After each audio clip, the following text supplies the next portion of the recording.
지난 시간에 제자들이 감옥에 갇히는 사건들을 함께 나눴습니다.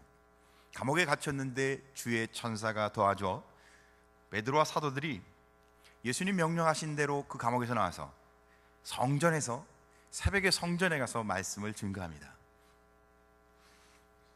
제자들의 삶은 항상 예수님을 증거하는 것이 그들에게 제일 중요한 삶이었습니다. 그냥 그들의 관심은 항상 감옥에서 나오거나 감옥에 갇혀 있거나가 아니라 예수를 증거하느냐 못하느냐에 있다는 것입니다. 그래서 그들은 살아계신 예수 그리스도를 전파하고 있었습니다. 그들은 결국 그렇게 전파하는 중에 또다시 체포됩니다. 그래서 대제사장들이 아침에 그들을 체포하고 다시 신문합니다. 다시 체포돼서 다시 신문당하고 있는데 그들은 그 신문하는 중에 또 주저하지 않고 당당하게 담대하게 예수는 그리스도임을 증거합니다. 그러니까 핍박받는 중에서도 복음을 전하는 제자들, 지난 시간에 우리가 함께 나눴던 하나님의 말씀이었습니다. 어떤 회사원은 그가 아직 총각인데 그가 어딜 가든지 자기가 예수 믿는다고 말합니다. 한 번은 술자리에 갔는데 제가 예수 믿기 때문에 술을 못 하겠습니다. 저는 못 마십니다. 그러니까 그렇죠, 예수 믿으시죠. 근데 이제 한 잔 두 잔 하다 보니까 옆에 있던 분들이 이렇게 술이 거나게 취하기 시작하니까 이 예수 믿는 청년에게 술을 자꾸 권하기 시작합니다. 한 잔 해, 나도 한 잔 따라보고. 웃으면서 이 청년은 계속 저는 못 마시는데요. 그랬더니 한 분이 이제 좀 거하게 취하셔서 왜 그래?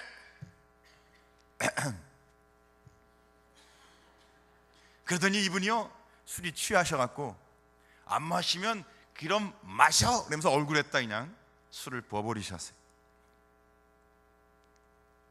예수 믿기 때문에 술을 못 마셔서 그런 일 당한다는 겁니다. 혹 그런 일을 당한 적이 있으신가요? 예수 때문에, 하나님 믿는 것 때문에 그런 치욕을, 모욕을 당해본 적이 있으신가요? 이분은 그렇게 예수 믿는 것 때문에 모욕을 당했습니다. 오늘 성경 본문은 예수 믿는 것 때문에 능력을 당하고 예수 믿는 것 때문에 어려움을 당하는 초대교회의 사도들의 모습을 함께 살펴보고자 합니다. 고린도 2장에는 예수 그리스도가 십자가에 못 박힌 것 외에는 아무것도 알지 않기로 내가 작정하였노라. 그리스도 외에는 모든 것을 분토로 여기노라. 예수 그리스도 그분 외에 모든 것은 똥으로 여긴다는 겁니다. 우리가 불러야 할 노래가 있다면 예수 노래해야 합니다. 우리가 외칠 이름이 있다면 예수일 겁니다. 우리가 들어야 할 깃발이 있다면 예수 깃발입니다. 나는 이분을 위해서 죽을 각오가, 나는 이분을 위해서 헌신할 각오가 되어 있어야 합니다. 이분이 누군가요? 예수 그리스도이십니다. 오순절 성령의 역사가 임했습니다. 그래서 사도행전은 성령 행전이라고 얘기합니다. 온통 성령의 이야기로 가득 차 있습니다. 그러나 조금 더 사도행전을 깊이 들어가 보면 성령 행전이 아니라 예수 행전입니다. 성령은 바로 이 예수 그리스도에 관해서 이야기하시는 분입니다. 성령이 계신 곳에서는 항상 예수님이 드러나고 예수님이 증거됩니다. 성령은 자신을 증거하러 오지 않고 예수님을 증거하러 오셨습니다. 성령 세상에 오신 목적은 성령 자체가 아니고 예수가 그리스도임을 증거하고 드러내기 위해 오셨습니다. 그러니까 성령 충만은 예수 충만입니다. 여러분, 예수 충만하시길 주의 이름으로 축복합니다. 성령이 역사하는 곳에서는 반드시 예수님이 드러나게 되어 있습니다.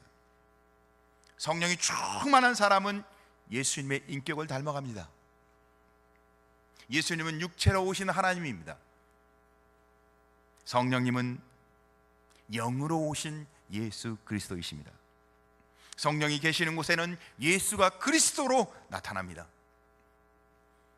우리의 삶 가운데 예수가 그리스도이심을 고백하며 예수가 나의 구주요 나의 하나님으로 고백하는 은혜가 있길 주의 이름으로 축복합니다. 제자들이 이렇게 예수가 나의 구주요 나의 하나님이요 예수가 그리스도임을 구원자이심을 증거하다 그들은 핍박받고 옥에 갇히고 신문당합니다. 제자들이 예수가 그리스도이라고 증거할 때 첫째, 분노하는 제사장들이 있었습니다. 분노하는 유대인들이 있었습니다. 예수께 대한 말씀을 베드로와 사도가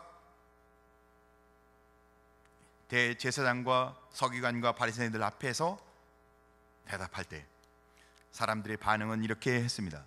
오늘 성경 33절에 보니까 그들이 듣고 제자들이 복음을 증거하는 소리를 듣고 크게 노하여 사도들을 없이 하고자 할세. 첫째 뭐라고요? 그들이 분노했다는 겁니다. 화를 냈습니다. 복음을 전하니까 예수가 그리스도요. 그들이 분노하고 화를 냈습니다. 두 번째는 그들이 살기가 충천하여 사도들을 죽이려고 했습니다. 예수가 그리스도로 증거하는 가운데 화를 내며 죽이고자 했습니다. 그게 복음에 대한 반응이었습니다. 어떤 사람들은 사소한 사건에도 하나님을 생각합니다. 지난 한 주간은 비가 많이 왔는데 단비였죠. 농사를 짓기에 단비를 주시는 하나님을 생각합니다. 가을이 되면 단풍이 너무 아름다운 곳이 남양주입니다. 그 단풍을 보며 하나님을 생각합니다. 겨울이 되면 눈이 오죠. 요즘은 눈도 참 많이 오더라고요. 눈이 올 때 하나님이 하늘에서 이벤트를 열어 우리를 축복해 주시구나 하나님을 생각합니다. 아침에 일어나 신선한 공기를 마시며 한날의 삶을 시작하게 하신 하나님의 은혜를 기억하며 하나님을 찬양하고 하나님을 생각합니다.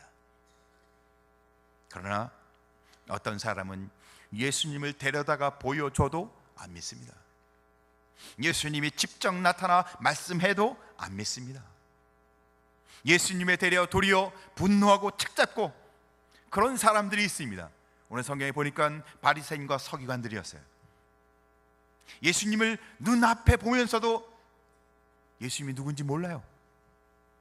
하나님의 음성을 들려줘도 하나님이 누구인지 몰라요. 생각해 보세요. 왜 사람들이 예수님에 대해서 이렇게 분노하고 모를까요? 예수님에 대한 이야기를 들어도 예수님에 대해 소리를 질러도 몰라요. 우리는 때로 전도할 때 사람들은 이렇게 반응합니다. 당신이야 잘 믿어. 너나 믿지. 아주 거부하고 싫어합니다.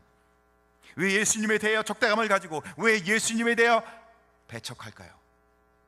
그 이유는요, 그 배후에 마귀 사탄이 있기 때문에 그렇습니다.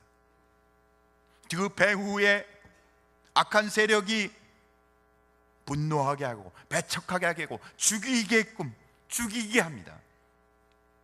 예수님을 배척하고 예수님에 대해 분노하고 예수님을 거부하게 하는 영적 배후 사탄의 세력이 있기 때문에 그렇습니다.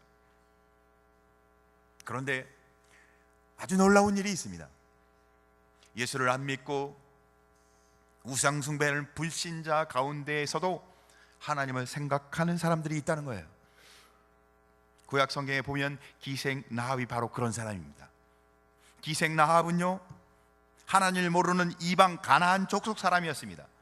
그리고 더구나 직업은 기생이었어요. 하나님을 믿을 기회가 없는 여자였습니다. 그런데 그 여자가 소문을 하나 듣기 시작합니다. 그 소문은 유대인들과 함께하는 신이 그들을 홍해의 바다를 건너서 그들을 건너게 했고, 광야에서 그 하나님이 한 번도 굶기지 않고 그들에게 먹을 것을 주셨고, 물이 없는 곳에서 반석을 쳐 물을 주셨고, 이제는 요단강을 건너게 하셔서 지금 여리고로 오고 있다는 소식을 듣게 됩니다. 그 소문을 들을 때 이 여자는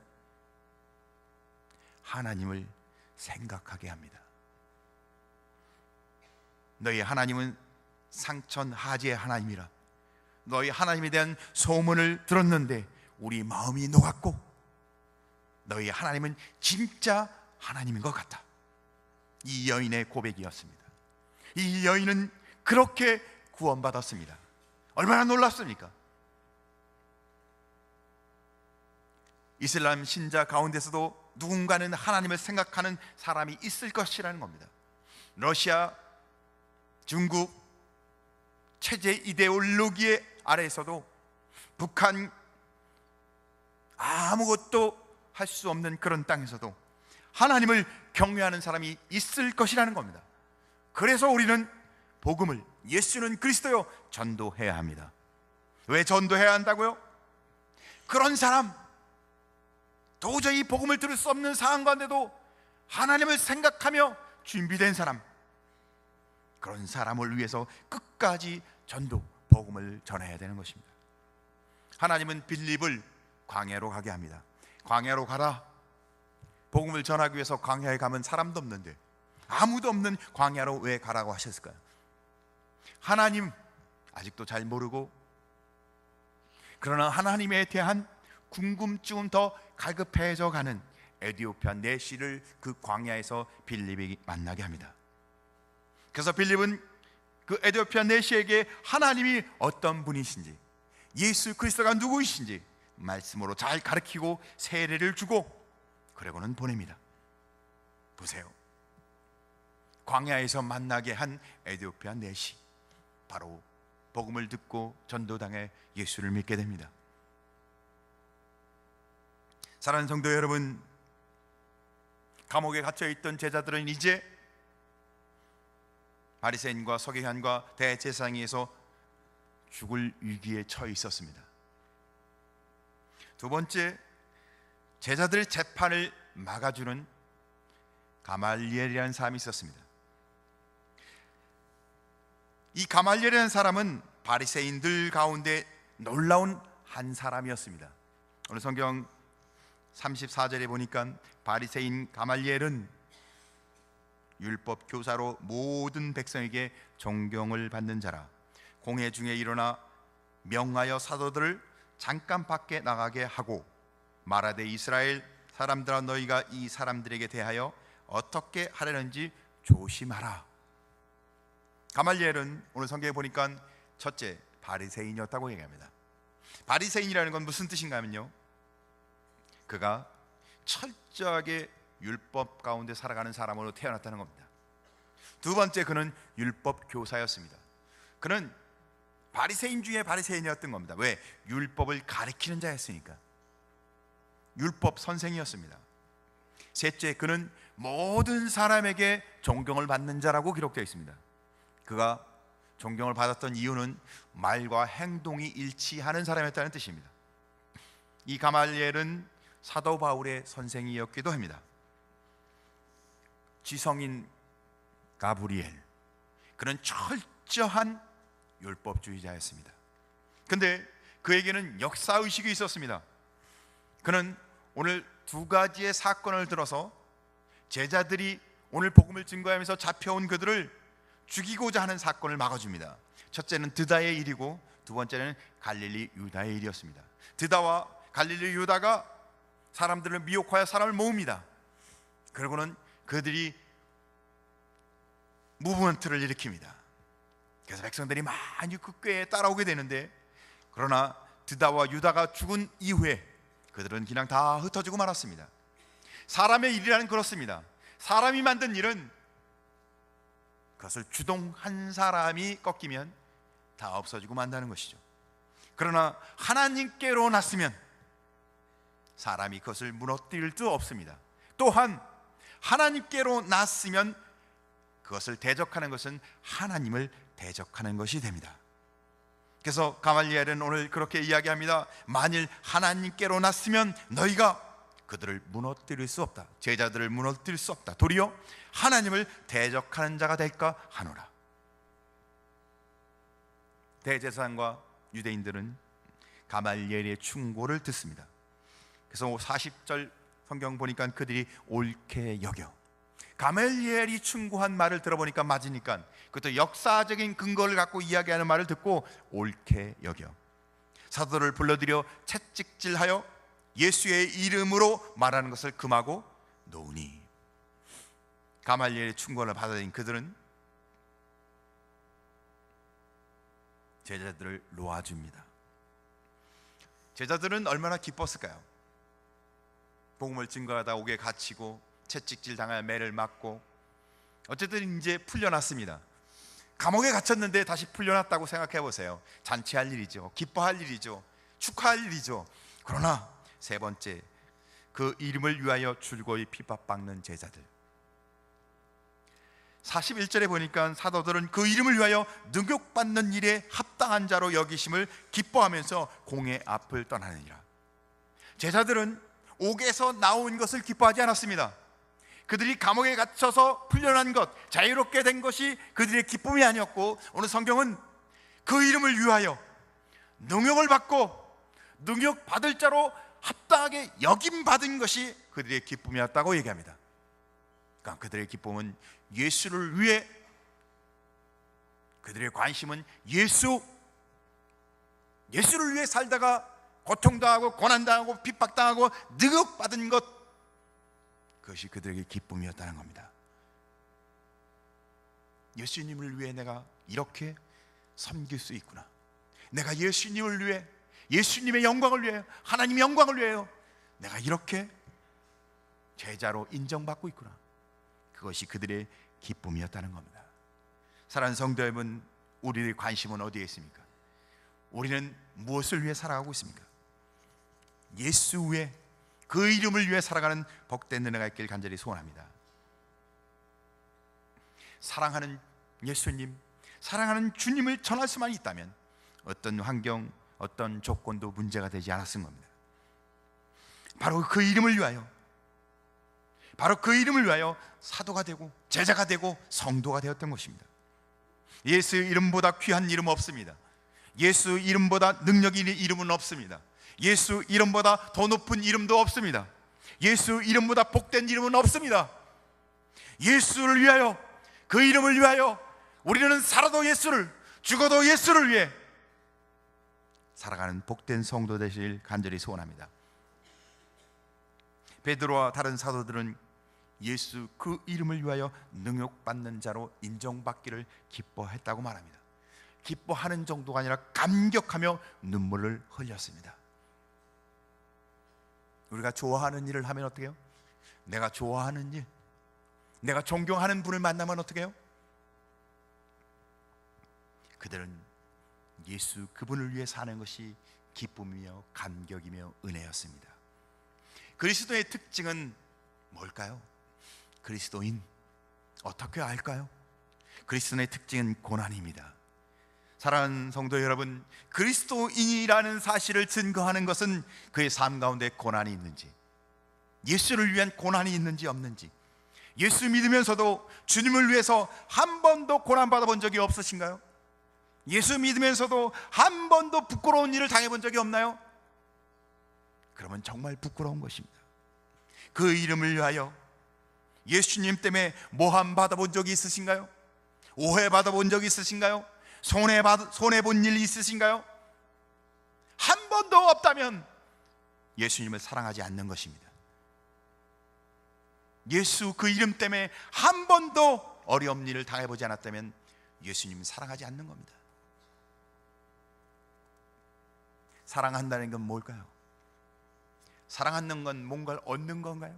사랑한다는 것은 뭔가 대가를 치르는 건가요? 사랑한다는 것은요, 희생하고 대가를 치르겠다는 뜻입니다. 내가 사랑하는 사람을 위해서 기꺼이 희생하고 대가를 치르고자 하는 마음이 그를 사랑하는 마음인 것입니다. 그러나 사랑이라는 이름으로 그 사람에게 뭔가를 뺏어가자 하는 사람, 도리어 사랑한다고 말하면서 뭔가 이익을 챙기고자 하는 사람은 어떻게 해요? 속이는 겁니다. 사랑해 말하고 그것도 내 것, 이것도 내 것, 나한테 뭐 줘야지, 내가 너 사랑하니까. 사랑이라는 의미로 속이고 있는 겁니다.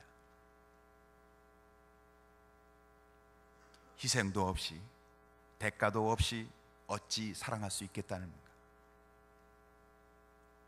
주님을 위해 산다고 말하면서 희생도 대가도 치르지 않고 사랑한다고 말합니까?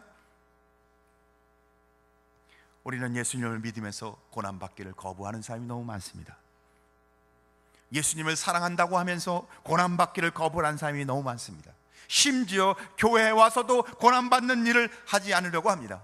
교회에 와서도 섬김을 하긴커녕 섬김을 받으려고 하고, 높은 자리에 앉아서 지배하라고 하고, 교회에 나와서도 오해받고 속도 상해보고, 그러면서도 말하지 않고 싸우지 않고 변명하지 않고 참고 그게 성도의 삶인 줄 믿습니다. 싸워봤자 하나님께 영광이 되겠습니까? 그냥 당하는 거예요. 참고 인내하는 겁니다. 그것이 바로 그 이름을 위하여 능욕을 받고 그 이름을 위하여 믿음으로 살아가는 것입니다. 그리스도인이라는 것은 뭐예요? 그리스도인이라는 건 그리스도로 인하여 고난받는 것을 말하는 겁니다. 고난받기 위해 그리스도인으로 살아가십니까? 그런데요, 오늘 제자들은 그리스도를 위하여 고난받는 것이 기쁨이요 감격이요 나의 은혜라고 고백하고 있다는 겁니다. 여러분은 무엇 때문에 기뻐하십니까? 누구 때문에 살아요? 자신 때문에 삽니까? 아니면 성공, 물질, 명예, 혹 자녀를 위해 살아갑니까? 우리는 무엇 때문에 열심히 세상 가운데 삽니까? 우리는 무엇을 위해 인생의 의미를 갖고 있다고 생각합니까? 어떤 이는 일벌레요. 이 일 얼마나 열심히 하는지 몰라요. 마치 이 일하기 위해서 태어나신 분 같은 분도 있어요. 일. 어떤 분은 돈을 위해 살아가십니다. 돈을 위해 세상에 태어나신 사람 같아요. 돈 하며 살아갑니다. 어떤 사람은 아무것도 안 해요. 그냥 존재하는 거예요. 태어난 그 자체로 그냥 있기만 하는, 자리만 지키는 분도 있습니다. 그러나 우리가 존재하는 이유가 뭘까요? 예수를 위해, 그 이름을 위하여 우리가 존재한다는 사실을 기억하시기 바랍니다. 우리가 불러야 할 노래가 있다면, 우리가 노래 부를 수 있다면 얼마나 행복하겠어요. 우리가 주를 위해 살아갈 수 있는 것은 우리의 행복입니다. 우리가 주를 위해 희생하고 헌신할 수 있다는 건 우리의 행복입니다. 그래서 마태복음 5장 10절에서 11절은 우리에게 이렇게 말해줘요. 의를 위하여 핍박받는 자는 복이 있나니 천국이 저희 것이며, 예수를 위하여 핍박받는 것이 복이 있으며 천국이 저희 것이라는 겁니다. 나를 인하여 너희를 욕하고 핍박하고 거짓으로 너희를 거슬려 모든 악한 말을 할 때에는 너희에게 복이 있나니, 나를 위하여, 예수를 위하여 너희가 욕먹고 핍박받고 거짓 또 악한 말로 너희가 다 고난을 당할지라도 어떻게 해요? 너희가 복이 있다고 성경에 기록하고 있습니다. 기뻐하고 즐거워하라. 하늘에서 너희의 상이 큼이라. 너희 전에 있던 선지자들을 이같이 핍박하였느니라. 그리스도인의 진정한 복은 주를 위해 살아가는 것입니다. 주를 위해 살아가면 우리가 가장 복된 자라는 것입니다. 그 일이 때로는 고난과 역경일지라도 주를 위해 살아가는 복된 성도 되시길 주님의 이름으로 축복합니다. 우리는 선지자 반열에 서 있습니다. 그래서 우리는 억울한 일을 당할 수도 있습니다. 때로는 너무 억울해서 힘들 때도 있을 수 있습니다.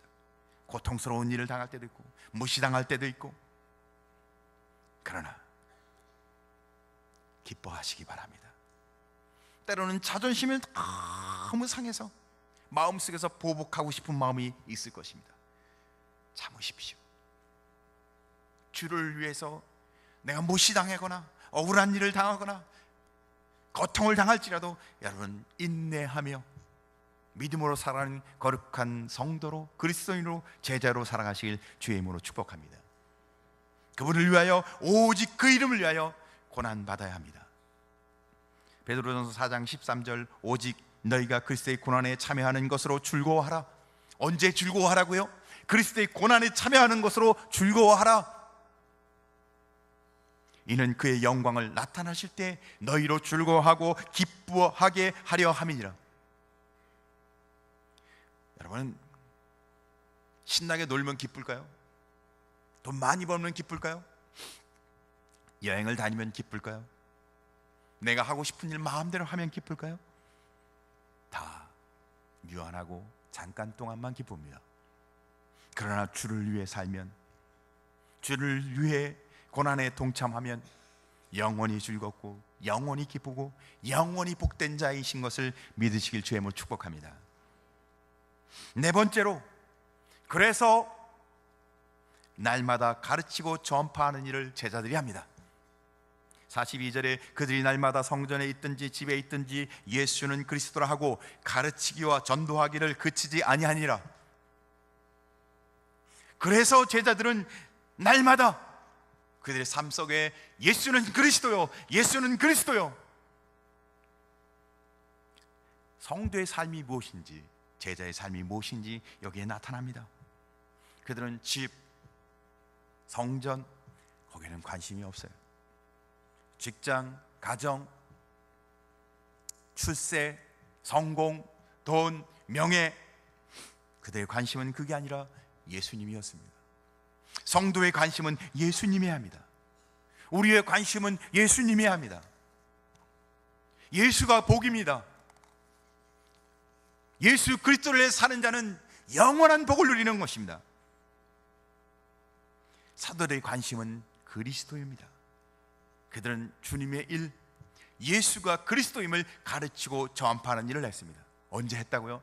날마다 했습니다. 어디서 했다고요? 집이든 성전이든. 그들의 관심은 온통 그들의 모든 시간 가운데, 그들의 모든 장소에서 날마다 예수가 그리스도임을 가르치고 전파하기를 쉬지 않았습니다. 우리가 지난주에 새생명 축제를 했습니다. 끝난 것이 아니라 또 계속 복음을 전하고 한 영혼이라도 더 복된 자리로 나올 수 있도록 우리는 직장과 가정과 교회에서 지속적으로 쉬지 않고 복음을 증거해야 합니다. 예수는 바로 구약에서 약속하신 기름 부음 받은 종입니다. 참 하나님의 이름입니다. 우리들을 구원하는 참 구원자이십니다. 그분이야말로 구세주며 나의 영원한 주님이십니다. 우리가 이 고백을, 우리의 고백 또한 우리의 간증으로 예수 그리스도를 증거하며 사는 복된 은혜가 우리 안에 있길 주의 이름으로 축복합니다.